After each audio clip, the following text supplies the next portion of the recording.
اعوذ باللہ من الشیطان الرجیم بسم اللہ الرحمن الرحیم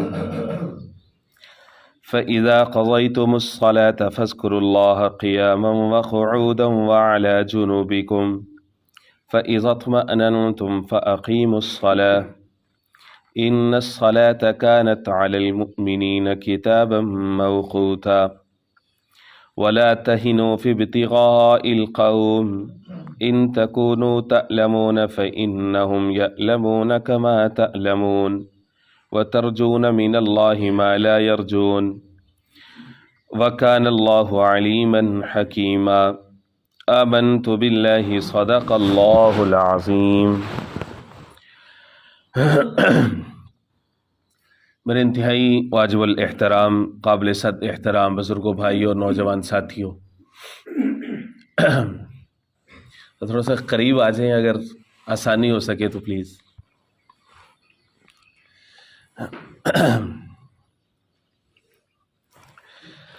آج کے درس میں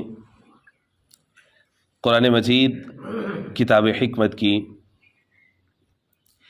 سورہ نمبر 4 سورۃ النساء کی 2 آیات مبارکہ، آیت نمبر 103 اور آیت نمبر 104 یہ شامل ہیں، اور گزشتہ کال کے درس میں اس سے ماقبل 2 آیات مبارکہ، آیت نمبر 101 اور 102 یہ شامل تھی، جس کے اندر صلاۃ الخوف کا بیان تھا۔ صلاۃ الخوف سے مراد یہ ہے کہ زمانہ خوف کے اندر، زمانہ جنگ کے اندر نماز کس طرح سے ادا کی جائے گی اس کا تذکرہ تھا، کہ جب کفار کی طرف سے فتنے کا، حملے کا خطرہ ہو تو مجاہدین کس طرح سے نماز ادا کریں گے۔ صلاۃ الخوف کا طریقہ گزشتہ درس میں عرض کر چکا ہوں۔ امام آگے کھڑا ہوگا اور جو نمازی ہیں، مجاہدین ہیں، ان کو 2 گروپس ہوں گے، ایک گروپ پیرا دے گا اور ایک گروپ آ کر کے نماز میں کھڑا ہو جائے گا، اور 1 رکعت وہ پڑھے گا، 1 رکعت کے بعد وہ چلے جائیں گے۔ امام سلام نہیں پھیرے گا اور دوسرا گروپ آئے گا اور وہ آ کر کے 1 رکعت جو ہے وہ پوری کرے گا۔ تو اس طرح سے جو امام ہے اس کی 2 رکعت پوری ہوں گی، اور جو گروپ ہیں وہ دونوں 1 رکعت جماعت کے ساتھ پڑھیں گے اور 1 رکعت اپنی پڑھیں گے، اس طرح سے۔ اور اس کے ساتھ دوسری کنڈیشن یہ ہے کہ وہ اپنا اسلحہ نیچے نہیں رکھیں گے، اس سے غافل نہیں ہوں گے، یعنی عین حالت نماز میں قیام ہو، رکوع ہو، سجدہ ہو، جو مجاہد ہے وہ اپنا اسلحہ نہیں رکھے گا۔ تو اس سے ایک تو اسلحے کی اہمیت واضح ہوتی ہے، اور دوسرا نماز کی اہمیت واضح ہوتی ہے کہ عین حالت جنگ میں دشمن سر کے اوپر کھڑا ہے، لیکن اللہ رب العزت کا جو حکم ہے کہ اللہ کے سامنے جھکنا ہے، سجدہ کرنا ہے، یہ جو عملی انداز ہے کلمہ شہادت کا، ہم پڑھتے ہیں زبانی کلامی، اقرار باللسان و تصدیق بالقلب، ہم ہیں اقرار باللسان کے اوپر۔ تھوڑی سی ادھر سے مشقت آئی، تکلیف آئی، یہ جا وہ جا، رونا دھونا شروع۔ ساری زندگی جو اللہ کا کھایا، اللہ کا پیا، اللہ نے جو سانس دی، اربوں کھربوں روپے کی سانسیں جو ہر لمحے ہم انہیل کر رہے ہیں، لے رہے ہیں، ذرا ان لوگوں سے پوچھیں کہ جو ہاسپٹل جاتے ہیں، 1 آدھا دن داخل ہوتے ہیں تو لاکھوں کروڑ روپے کا ان کا بل بنتا ہے چند گھنٹے سانس دینے کے لیے۔ تو اللہ نے فرمایا کہ نہیں، اس کی معافی نہیں ہے، عین حالت خوف میں، حالت فتنہ میں نماز تم نے ادا کرنی، اس میں یہ ہے کہ ہم تمہیں تھوڑا تخفیف دے دیتے ہیں۔ اور پھر دوسری بات یہ عرض ہوئی کہ جو صلاۃ القصر ہے یہ اب صرف حالت خوف میں ہی نہیں ہے بلکہ حالت امن میں بھی ہے، یعنی کوئی بھی سفر تمہیں درپیش ہے تو اس سفر کے اندر جو ہے وہ قصر نماز کی اجازت ہے، اور اس کا جو ثبوت ہے وہ احادیث رسول اللہ صلی اللہ علیہ وسلم سے ہے اور سنت رسول اللہ صلی اللہ علیہ وسلم سے ہے۔ اگر کوئی شخص یہ کہے کہ میرے لیے قرآن ہی کافی ہے، تو اب کیا ہوگا کہ اب وہ صرف اس آیت کی روشنی میں وہ صرف یہی کہے گا کہ جو قصر نماز ہے وہ صرف امن کی حالت میں تو نہیں ہے بلکہ خوف کی حالت میں۔ اب اللہ رب العزت نے ساتھ ہی یہ فرما دیا، فَإِذَا قَضَيْتُمُ الصَّلَاةَ، جب تم نماز کو پورا کر چکو، پڑھ چکو، فَاذْكُرُوا اللَّهَ قِيَامًا وَقُعُودًا وَعَلَىٰ جُنُوبِكُمْ، تو اللہ کے ذکر میں لگے رہو، چاہے تم کھڑے ہو، چاہے تم بیٹھے ہو، وَعَلَىٰ جُنُوبِكُمْ، اور اپنی پشتوں پہلوؤں پر تم لیٹے ہو، بیٹھے ہو، جیسے بھی ہو، ہر حال میں اللہ کو یاد کرتے رہو۔ سوال یہ ہے کہ نماز پڑھ رہے تھے وہ اللہ کا ذکر نہیں تھا، قیام میں تلاوت ہو رہی تھی وہ اللہ کا ذکر نہیں تھا، جو تسبیحات ہو رہی تھی رکوع میں سجدے میں اللہ کا ذکر نہیں تھا، جو اتحیات میں بیٹھے ہوئے تھے وہ اللہ کا ذکر نہیں تھا، دعائیں جو اس میں مسنون مانگی جا رہی تھی وہ اللہ کا ذکر نہیں تھا، سارا کچھ اللہ کا ذکر ہی تو تھا۔ یہ کیا ہے کہ جب تم نماز پڑھ چکو فذکر اللہ کثیرا، پھر اللہ کے ذکر میں لگ جاؤ۔ مفسرین اکرام رحمہ اللہ نے ایک بہت بڑا نقطہ لکھا ہے، نقطہ یہ لکھا ہے کہ جو انسان ہے وہ ہر حال میں وہ اللہ کا محتاج ہے، اس کی ہر ایک سانس اللہ کی امانت ہے، وہ ایک لمحہ کے لیے بھی اللہ سے غافل نہیں رہ سکتا۔ روز قیامت جب انسان کے اعمال کو تولا جائے گا تو اس وقت انسان کسی چیز پر اتنا افسوس نہیں کرے گا، لیکن ہر اس لمحے پر افسوس کرے گا کہ جس لمحے وہ اللہ کو یاد نہیں کر سکتا۔ تو اللہ کی جو یاد ہے، اللہ کا جو ذکر ہے، وہ اس کائنات کی روح ہے، اس کائنات کی زندگی کی روح ہے اللہ کو یاد کرنا۔ فرمایا کہ لا تقوم الساعة حتى يقال في الارض اللہ اللہ، قیامت اس وقت تک قائم نہیں ہوگی جب تک اس زمین کے اوپر اللہ اللہ کہا جاتا رہے گا۔ جب اللہ اللہ کہنے والے ختم ہو جائیں گے اللہ رب العزت اس کو ختم کر دے گا، اس کا پرپس ہی ختم ہے، اس کی روح ہی ختم ہے۔ روح یہی ہے کہ اللہ اللہ کیا جائے، اس لیے فرمایا کہ ذکر کرنے والے کی مثال زندہ کی ہے، ذکر نہ کرنے والے کی مثال مردہ کی ہے۔ مثل الذاکر والحی کالذی یذکر والذی لم یذکر، ذکر کرنے والے کی مثال زندہ کی ہے، ذکر نہ کرنے والے کی مثال مردہ۔ گویا اس کائنات کی روح ہے اللہ کا ذکر کرنا۔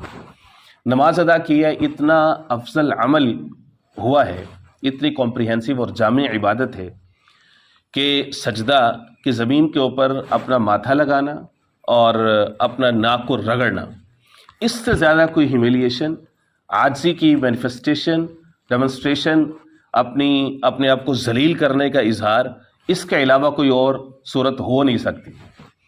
جب بندہ اس انداز میں اپنے آپ کو ذلیل کرتا ہے تو اللہ فرماتا ہے کہ وہ ایسے ہی ہے جیسے وہ مجھ سے ملنے آ گئے۔ سجدے کی حالت میں انسان اللہ کے سب سے زیادہ قریب ہوتا ہے۔ اس لیے ایک صحابی رسول حضور پاک صلی اللہ علیہ وسلم کی خدمت کیا کرتے تھے، تو ساری رات خدمت پر معمور رہنا، صبح حضور پاک علیہ السلام کے تہجد کے لیے وضو وغیرہ کا، طہارت وغیرہ کا بندوبست کرنا، پانی کا بندوبست کرنا، اللہ اکبر کبیرہ، کیسی کیسی قربانی ہے صحابہ اکرام رضوان اللہ تعالی مجمعین کی۔ ایک دن دریائے رحمت جوش میں آیا، حضور پاک علیہ السلام نے اس سے پوچھا مانگو کیا مانگتے ہو، کوئی خواہش ہے تمہاری، کچھ چاہتے ہو؟ عرض کی یا رسول اللہ صلی اللہ علیہ وسلم میں جنت میں آپ کا ساتھ چاہتا ہوں، جنت میں آپ کا ساتھ چاہتا ہوں۔ حضور پاک علیہ السلام نے فرمایا اعنی علی کثرت السجود، تو پھر تم کثرت سجود کے ساتھ میری مدد کرو، جتنے زیادہ سجدے کرو گے اللہ رب العزت جنت میں اتنی زیادہ میری قربت کا تمہیں موقع عطا فرمائیں گے۔ تو سجود بھی ہو گئے، قیام بھی ہو گیا، رکوع بھی ہو گیا، سلام پھیر دیا، فرمایا فذکر اللہ، کیا کرو اللہ کو یاد کرو۔ مفسرین اکرام رحمہ اللہ نے اس میں حکمت یہ لکھی ہے، اب بظاہر تو نماز ادا کی ہے، کوئی گناہ کا کام تو کیا نہیں ہے۔ حدیث پاک کے اندر آتا ہے کہ جب حضور پاک علیہ السلام کا معمول مبارک یہ تھا کہ سلام پھیرنے کے بعد پیشانی مبارک پہ ہاتھ رکھ کے جو ہے وہ اللہ اکبر ایک دفعہ پڑھا کرتے تو پھر استغفر اللہ استغفر اللہ استغفر اللہ پڑھا کرتے تھے۔ اب استغفر اللہ پڑھ رہے ہیں، سوال یہ ہے کہ کیا کوئی گناہ کا کام ہوا ہے؟ کس چیز پر استغفر اللہ، کس چیز کی معافی ہے؟ فرمایا اس چیز پر معافی ہے کہ اللہ کی شیان شان نہ ہم اس کی عبادت کر سکتے ہیں، نہ رکوع کر سکتے ہیں، نہ سجدہ کر سکتے ہیں، اس پر معافی مانگی جا رہی ہے کہ اللہ ہم نے اپنی حیثیت کے مطابق یہ عمل کیا ہے، اس میں جو کمی کوتاہی رہ گئی ہے اللہ تو اس کو معاف فرما دے۔ اس لیے یہ ترغیب دی گئی ہے اللہ اکبر اللہ اکبر، فَإِذَا قَضَيْتُمُ الصَّلَاةَ فَاذْكُرُوا اللَّهَ۔ اللہ کا جو ذکر کی ترغیب ہے قرآن مجید میں وہ بڑی کثرت کے ساتھ ہے۔ آپ پہلے پارے سے شروع ہو جائیں 30ویں پارے تک جا بجا یہ حکم اور یہ ترغیب جو ہے یہ بکھری پڑی ہے۔ میدان عرفات میں ہے، حاجی حج کرنے گیا ہوا ہے اتنا لمبا سفر کر کے، اس کا ہر ایک عمل، اس کی ہر ایک چال، اس کی ہر ایک حرکت وہ اللہ کے ذکر کا استعارہ ہے عملی طور پر۔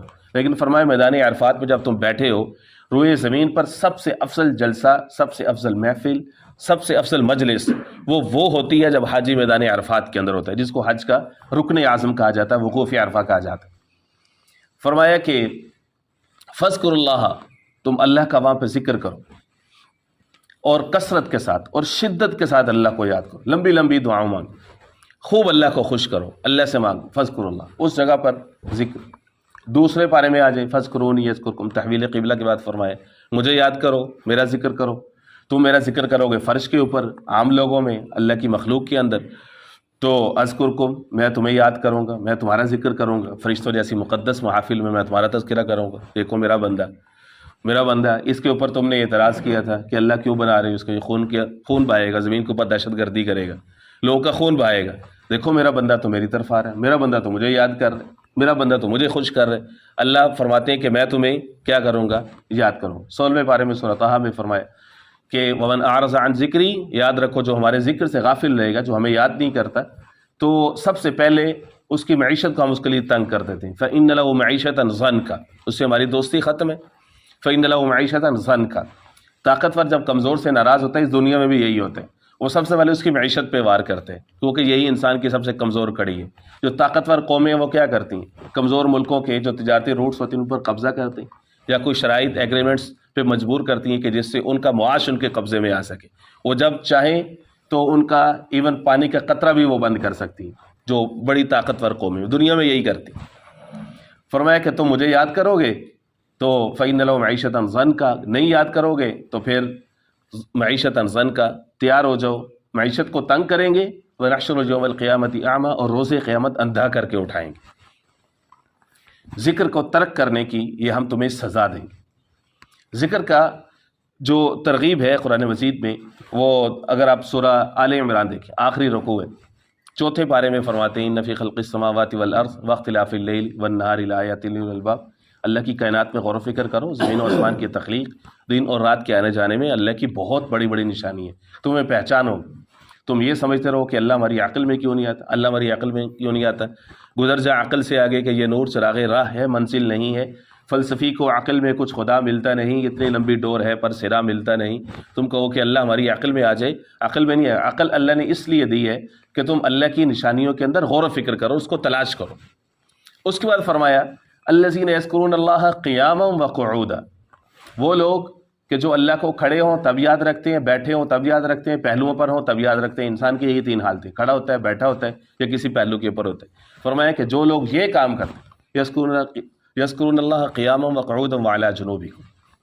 یہاں پر بھی یہی 18ویں پارے میں آتے ہیں، سورہ نور ہے، اس میں اللہ فرماتے ہیں کہ رجال لا تلہیہم تجارۃ ولا بیع عن ذکر اللہ واقام الصلاۃ وایتاء الزکاۃ. ہمارے بندے وہ ہیں کہ ان کی تجارت، ان کا بازاروں میں آنا جانا، ان کی مارکیٹنگ، ان کی محنت ملازمت، ان کی مزدوری، یہ ساری چیزیں اور یہ سارا کچھ دھندا بھی ان کو ہمارے ذکر سے غافل نہیں کرتا. کہ جیسے ہی مؤذن کی ندا آتی ہے ان کے کانوں سے ٹکراتی ہے، حی علی الصلاۃ حی علی الصلاۃ، ادھر ہے کامیابی، ادھر ہے کامیابی، ادھر ہے. اب جو ایمان والا ہوگا وہ فوری طور پر اس کی طرف متوجہ ہوگا. ہاں، جس شخص کا یہ یقین ہو کہ میری کامیابی میرے کاروبار میں ہے، میری کامیابی میرے گاہکوں کے اندر ہے، میری کامیابی اس چیز میں ہے کہ میرا اس وقت کوئی نقصان نہ ہو جائے، میرے گاہک نہ چلے جائیں، دکان مجھے بند نہ کرنی پڑ جائے. تو یہ 2 طرح کی اپروچز ہیں.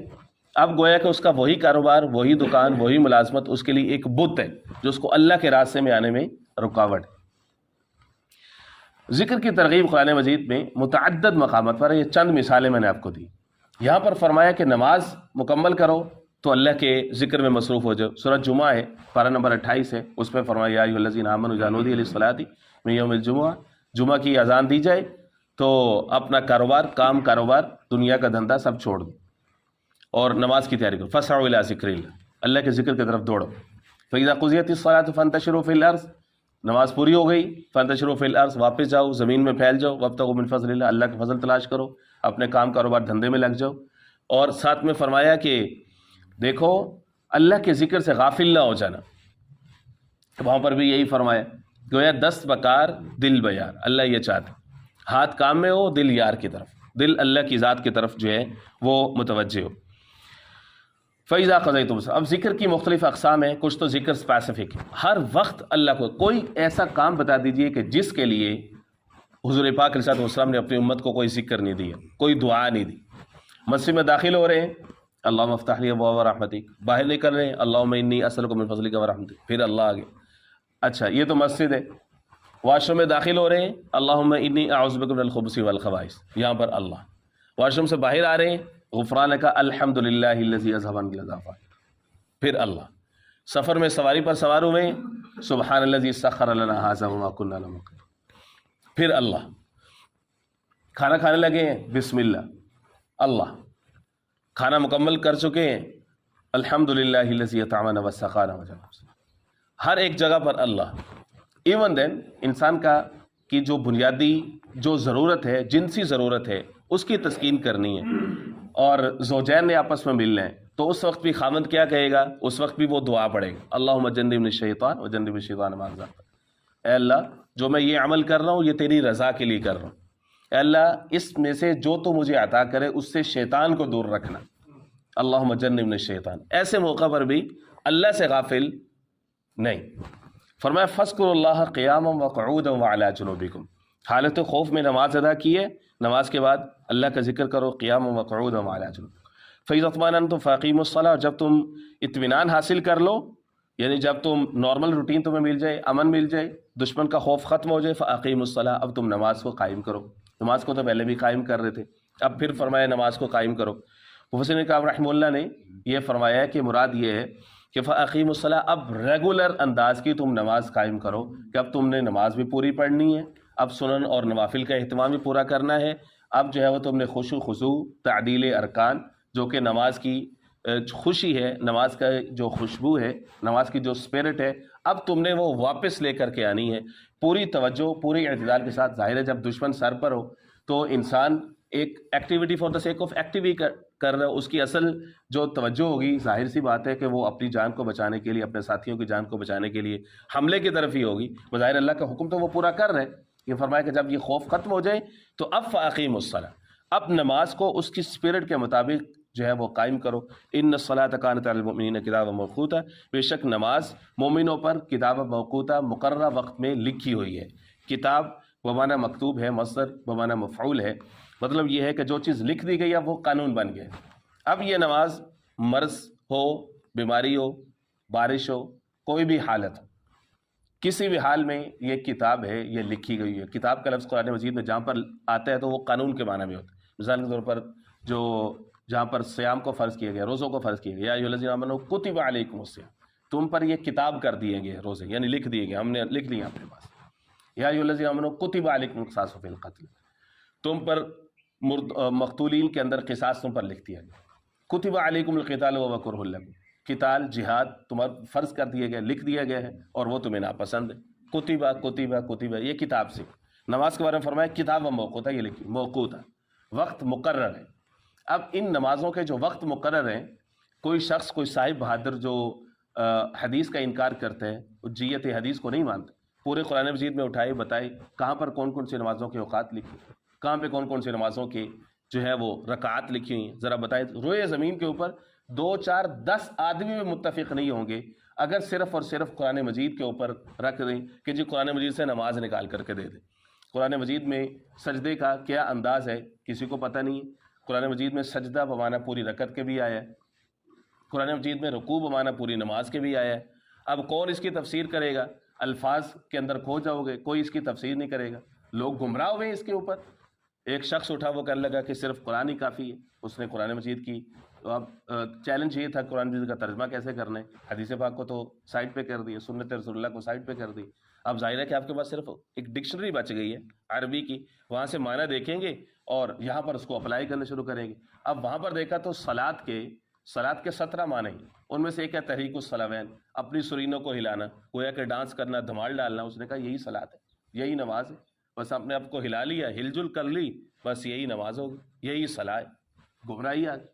حضور پاک علیہ الصلوۃ والسلام کا اس امت پر سب سے بڑا احسان یہ ہے، حضور پاک علیہ الصلوۃ والسلام کا، صحابہ اکرام کا، تابعین، تبع تابعین کا، محدثین عظام کا، کہ انہوں نے اپنی پوری زندگیاں کھپائی ہیں اس امت کو سہولت دینے کے لیے. حدیث رسول اللہ کو انہوں نے پرزرو کیا ہے، محفوظ کیا ہے اور پھر ہم تک پہنچایا. یہ ان کے بہت بڑے بڑے احسانات ہیں کہ انہوں نے اتنی بڑی قربانیاں دی ہیں. ادروائز تو صرف قرآن مجید ہوتا ہمارے پاس اور شاید 10 15 20 لوگ بھی متفق نہ ہوتے کہ بھائی ان چیزوں کا مطلب کیا ہے. فرمایا کہ نماز فرض ہے. ولا تہنوا فی ابتغاء القوم، اور کسی قوم پر حملہ کرنے میں، ان کا پیچھا کرنے میں سستی نہ دکھانا. ان تکونوا تعلمون، اگر تمہیں درد ملا ہے، تمہیں تکلیف ملی ہے، تمہارے لوگ زخمی یا شہید ہوئے، فَإِنَّهُمْ يَعْلَمُونَ، وہ بھی تو ان کے ساتھ بھی تو یہی ہوا ہے، كَمَا تَعْلَمُ، جیسے تمہیں تکلیف پہنچی ہے۔ اللہ یہ چاہتے ہیں کہ حق اور باطل آپس میں ٹکرائیں، تو جب باطل والے مقابلے پہ آ رہے ہیں تو حق والے کیوں چھپ کے بیٹھے ہیں؟ فرمایا وَتَرْجُونَ مِنَ اللَّهِ مَا لَا يَرْجُونَ، تم امید رکھتے ہو اللہ سے ان باتوں کی، ان چیزوں کی، ما لا يرجون، جن کی ان کو کوئی امید نہیں ہے۔ کفار کو نہ آخرت کی امید ہے، نہ جنت کی امید ہے، نہ رحمت کی امید ہے، وہ تو مایوس ہے۔ مومن کے لیے تو دنیا بھی بھلی ہے، آخرت بھی بھلی ہے۔ کچھ نہ ملا تو روزہ، کچھ مل گیا تو عید، بچ گیا تو غازی، مر گیا تو شہید، ہر حال میں اس کی موج ہے۔ وکان اللہ علیم حکیم، اور اللہ جاننے والے، حکمت والے۔ رب العزت سمیں نصیب۔ بسم اللہ الرحمن الرحیم، اللہم صلی علی محمد النبی الامی وعلی آلہ واصحابہ وبارک وسلم تسلیما کثیرا کثیرا۔ اللہم نور قلوبنا بالقرآن وزین اخلاقنا بالقرآن وادخلنا الجنة بالقرآن ونجنا من النار بالقرآن یا رحیم یا رحیم۔ صلی اللہ تعالی علی خیر خلقہ محمد وآلہ وصحبہ۔